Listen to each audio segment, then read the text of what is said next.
Hello friends, आज का अपना टॉपिक है रेबीज।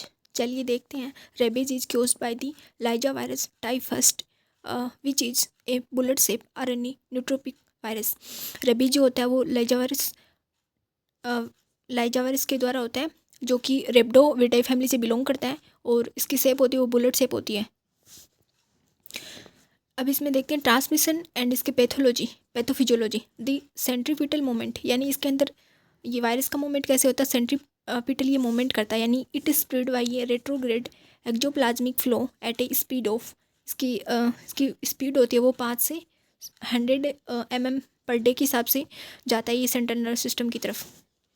कैसे फैलता है चलिए देखते हैं इसको। स्टेप फर्स्ट में क्या होता है, इसमें लोकल मल्टीप्लिकेशन करता है, यानी the virus stay at the bite site for same time and multiplies in the steroid muscles। यानी सबसे पहले वो क्या करता है, जहाँ पे बाइट करता है उसी साइड पे वो क्या करता है, अपनी संख्या बढ़ाता है।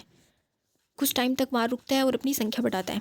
स्टेप बी में क्या होता है, सेंट्रीपिटल मूवमेंट। यानी यहाँ पे क्या होता है, यहाँ पे मूवमेंट होने लग जाते हैं वो, यानी वो नर्व में इंटर करने लग जाता है। The virus enter the peripheral nervous via the neuromuscular junction and travel towards the central nervous system and this is called centripetal movement। यानी इसमें क्या होता है, मसल्स के अंदर जहाँ पे बाइट किया वहाँ पे उसने पहले अपनी संख्या बढ़ाई, यानी वहाँ पे उसने मल्टीप्लिकेशन किया। वहाँ पे मल्टीप्लिकेशन करने के बाद में वो वायरस क्या करता है, नर्व्स की तरफ जाता है, यानी पेरिफेरल नर्वस सिस्टम में वो मतलब साइट से वो क्या करता है, वो नर्व के रास्ते के थ्रू वो शरीर के पेरिफेरल नर्व सिस्टम से वो सेंट्रल नर्व सिस्टम यानी ब्रेन की तरफ चलने लगता है। यानी वो किनारों से वो सेंटर की तरफ जा रहा है, पेरीफेरी से वो सेंट्रल नर्व सिस्टम की तरफ जा रहा है। इस मूवमेंट को क्या बोलते हैं, सेंट्रीपिटल मूवमेंट बोलते हैं। यानी जहाँ पे उसने बाइट किया है ना, उस साइड से वो ब्रेन की तरफ जाने लग जाता है। इसको क्या बोलते हैं, सेंट्रीपिटल मूवमेंट बोलते हैं। अगला स्टेप सी में क्या होता है, रेट्रोग्रेड एक्जोप्लाज्मिक फ्लो होता है, यानी the virus travel through the nervous axon at is speed of the 5 से 100 mm per day using retrograde transport.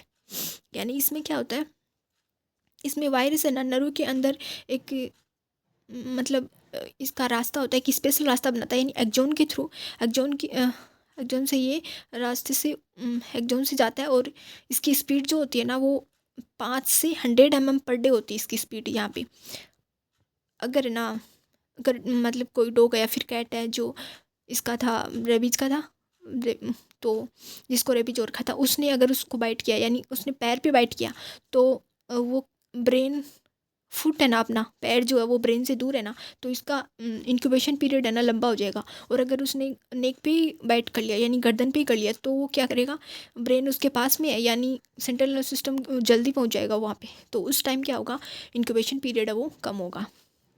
इसमें है ना साबुन है ना, वायरस के साथ में लिपिड इन्वॉल्व करके उसको डिस्ट्रॉय कर देती है, इसलिए ना वायरस ब्रेन तक नहीं पहुंच पाता है। इसलिए तो ऐसे बोलते हैं कि वो काटने के बाद में ना हाथों हाथ 15 मिनट तक उसको पानी से धोना चाहिए, फ्लो ऐसे बहते हुए पानी में उसको धोना चाहिए, ऐसे बोलते हैं ना इसमें।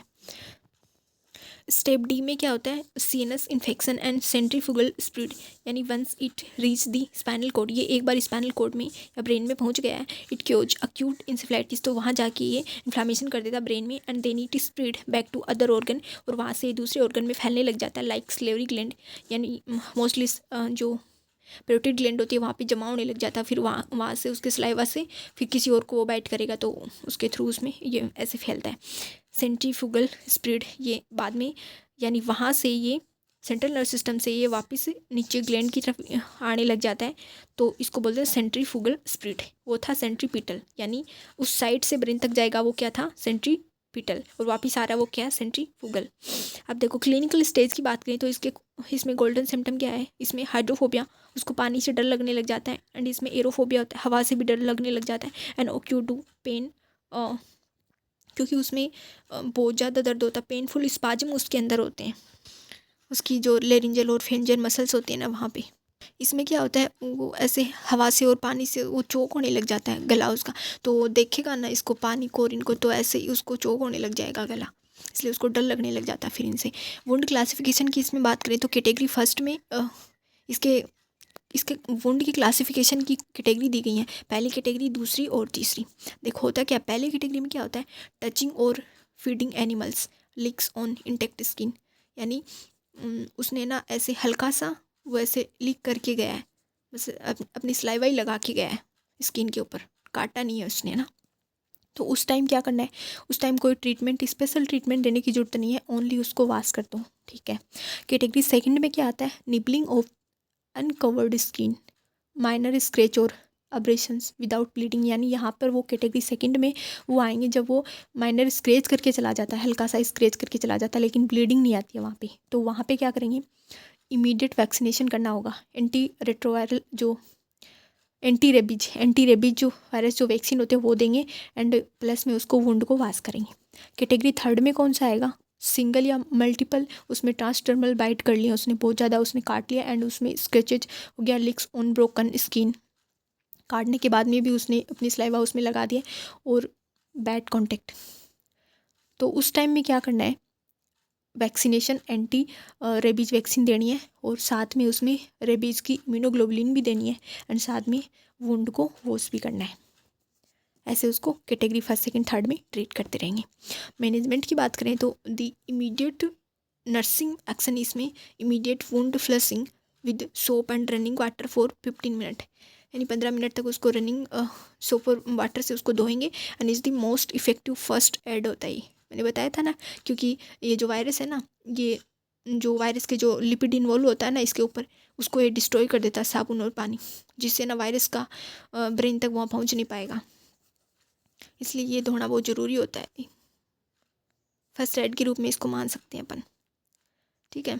उसके बाद में है इसमें पोस्ट एक्सपोजर प्रोफाइलेक्सिस, यानी जब काट ही लिया है रेबीज वाला, तो फिर उस टाइम में आप पे क्या उसको कैसे वैक्सीन वगैरह कैसे देंगे, तो उसका शेड्यूल जो होता है ना, एसन रेजिमेंट उसको बोलते हैं। जब IM वैक्सीन दी जाती है ना, उसको एसन रेजिमेंट बोलते हैं, यानी इसमें 5 डोज दी जाती हैं ऑन डे, यानी कब कब देते हैं, जीरो डे पे, यानी जिस दिन काटा है ना उसी दिन देंगे, तीसरे दिन देंगे, फिर 7वें दिन, फिर 14वें दिन, और फिर 28वें दिन देंगे, ठीक है।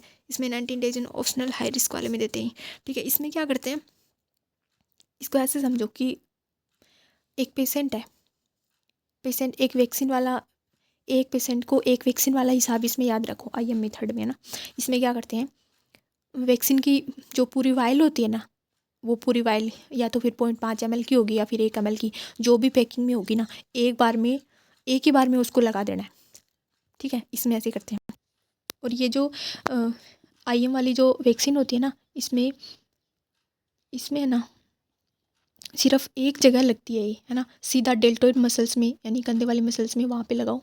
शेड्यूल क्या है इसका, इसमें टोटल 5 इंजेक्शन देंगे, पहले जिस दिन काटा उसी दिन, जितना जल्दी हो सके, तीसरे दिन, 7वें दिन, 14वें दिन और 28वें दिन, याद रख लेना इनकी क्रम वाइज, 0, 3, 7, 14 और 28, ऐसे इसको ऐसे याद रखना कि IM का मतलब है कि पूरी शीशी ही उसको पूरी वाइल एक ही पेशेंट को एक बार में डीप मसल्स में लगा देनी है, ठीक है। इसमें ऐसा है।